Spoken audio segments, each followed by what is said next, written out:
আজকের গল্প অদৃশ্য আত্মা। চলুন তাহলে শুরু করা যাক আজকের আমাদের এই গল্প। বহু বছর আগে কলকাতা থেকে কিছুটা দূরে একটি ছোট্ট গ্রামে ছিল একটি পুরনো বাংলো, যার চারপাশে এক আজব নিস্তব্ধতা বিরাজ করত। কেউই সেভাবে বাংলোটির কাছাকাছি আসতো না, কারণ গ্রামের মানুষের বিশ্বাস ছিল বাংলোটির মধ্যে কিছু অশুভ শক্তি বাস করে। এই বাংলোটির ইতিহাস ছিল অন্ধকার, আর সেই ইতিহাসের শুরু হয়েছিল বহু বছর আগে, যখন বাংলোটি নির্মিত হয়েছিল। অতীতের কথা বলা হলে একসময় বাংলোটির মালিক ছিলেন এক প্রভাবশালী ব্যবসায়ী, রূপেশবাবু। রূপেশবাবু ছিলেন এক অত্যন্ত ধনী এবং ক্ষমতাশালী মানুষ, তবে তার জীবন একাকী ছিল। তার স্ত্রী ও সন্তানদের এক দুর্ঘটনায় মৃত্যু হয়ে যায়। তারপর থেকেই তিনি বাংলোর মধ্যে অদ্ভুত জীবনযাপন করতে শুরু করেন। বলা হতো তিনি সেই বিপদের পর থেকে এক ভয়ঙ্কর মানসিক অবস্থা নিয়ে একেবারে বদলে গিয়েছিলেন। রূপেশবাবু তখন থেকেই তার বাংলোতে একা থাকতে শুরু করেন, এবং তার সাথে শুধু ছিল তার প্রিয় পোষা কুকুর, যেটিও একদিন অদৃশ্য হয়ে যায়। গ্রামবাসীরা বলতেন রূপেশবাবু প্রতিদিন রাতে বাংলোর জানালার কাছে দাঁড়িয়ে থাকতেন, যেন কাউকে দেখেছিলেন, কিন্তু কেউ তার সাথে কোনো কথা বলেনি, কারণ তার আচরণ ছিল অত্যন্ত অস্বাভাবিক। একদিন হঠাৎ রূপেশবাবুর মৃত্যুর খবর আসে, আর তারপর থেকেই বাংলোটির সম্পর্কে নানা রকম অদ্ভুত কাহিনী শোনা যেতে থাকে। এমন একটি কাহিনী শুনতে পেল এক যুবক, অরণ্য। সে একদিন কাজের সূত্রে কলকাতা থেকে গ্রামে আসে। অরণ্য ছিল এক ধরনের ভূতবিজ্ঞানী, যিনি বিভিন্ন ধরনের অতি প্রাকৃতিক ঘটনার তদন্ত করতেন। তার বন্ধু তাকে বাংলোটির সম্পর্কে নানা গল্প বলেছিল, এবং অরণ্য ঠিক করে যে সে বাংলোটির সঠিক তথ্য বের করবে। অরণ্য এক বিকেলে বাংলোর দিকে রওনা দেয়, যখন সূর্য পশ্চিমে অস্ত যাচ্ছিল। গ্রামের লোকেরা তাকে সতর্ক করেছিল, কিন্তু অরণ্য তাদের কথায় কান দেয়নি। বাংলোটির কাছাকাছি পৌঁছানোর সঙ্গে সঙ্গে তার হৃদস্পন্দন তীব্র হয়ে ওঠে, কিন্তু সে তবুও এগিয়ে যায়।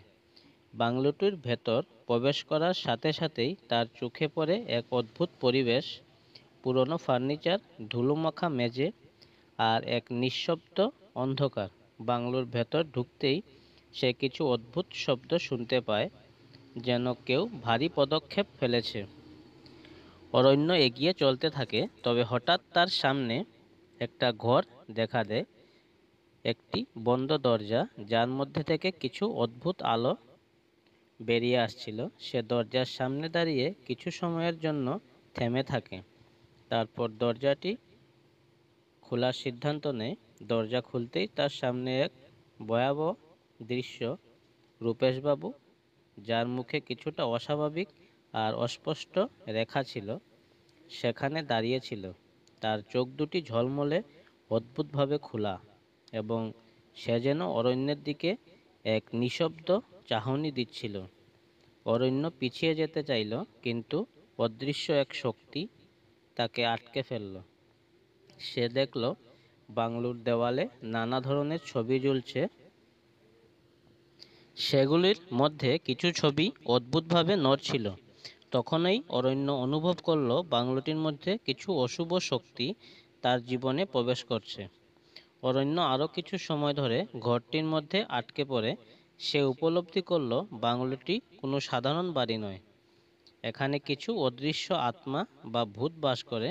রূপেশবাবুর মৃত্যু এবং তার সাথে থাকা কুকুরের অদৃশ্য হয়ে যাওয়ার পর এই অশুভ শক্তিগুলি বাংলোতে স্থান পেয়েছিল।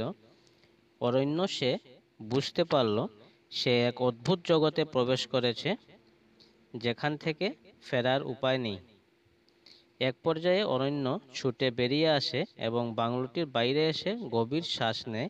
সেখান থেকে সে জানতে পারে যে রূপেশবাবু একসময় খুবই প্রভাবশালী ছিল, কিন্তু তার পেছনে ছিল এক ভয়াবহ কালিমা।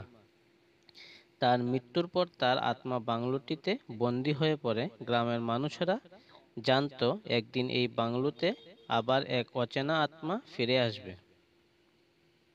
অরণ্য কিন্তু তাতে কিছু করার মতো অবস্থায় ছিল না। সে ফিরে চলে আসে, কিন্তু তার মনের মধ্যে তখনও সেই অন্ধকার ছবিগুলি আর অদৃশ্য চোখগুলির চিত্র উঁকি মারছিল। সে জানতো বাংলোটি আর কখনোই আগের মতো থাকবে না, এবং হয়তো একদিন কেউ আর সেখানে প্রবেশ করতে সাহস করবে না। ধন্যবাদ। গল্পটি ভালো লাগলে গল্পটি লাইক করবেন এবং চ্যানেলটি সাবস্ক্রাইব করতে ভুলবেন না। ধন্যবাদ।